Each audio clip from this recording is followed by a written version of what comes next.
Hello and welcome back. This is video number 8, and we're going to talk about how to create an ad. So if you've reached this far, just want to say congratulations, you're almost done. All you need to do is get the images that we discussed earlier and upload them here. Now, because our strategy is to get both social proof, the page likes, and the engagement, which is getting people to interact with your Facebook fan page, not just the likes, because when somebody comes to your page, the likes are the initial attraction, and then seeing people actually interacting with your fan page is the next step. So to do that, what you need to do is when you go to the ad, you can either create a new ad and insert images here, or you can use an existing post. So what you want to do is you want to use an existing post for the majority of time, simply because you want to drive people to that specific post. You want people to interact, and it's a two bird with one stone. So in this case, you're not just driving people to an ad that is not on your Facebook fan page, but you're instead driving people to a post that is on your page. So you're getting the engagement, you're getting the likes. And the more money you put into it and the lesser you spend in terms of the likes, that will actually help you double or triple the social engagement. Now, you can also create an ad just to test different images as well separately from your post by simply adding the images here, and then down here, adding the text and adding the links.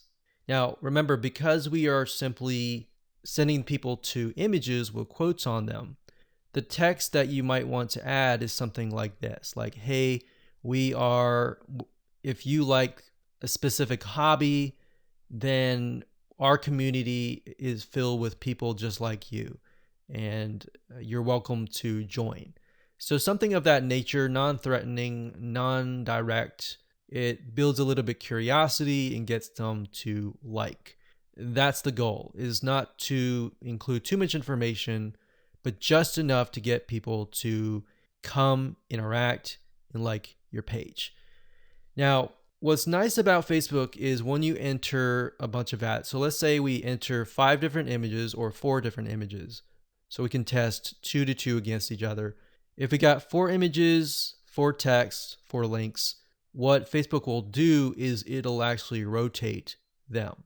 So essentially, you don't want to have too many, because in order to really test them, you're going to need to push a lot of money inside. So what you might want to start out with is 4 images or 2 images or 4, between that range, 2 to 4, 2, 3, 4. And then maybe a couple text, 1 or 2 texts, and then maybe 2 different links. And then let Facebook's artificial intelligence test things out and actually figure out which is actually converting, and then go from there.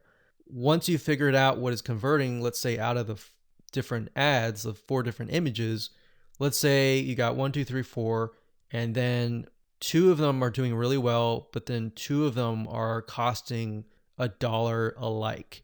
In those other 2 cases, if you're getting enough traction from the other 2, you should go ahead and pause those just to see what happens.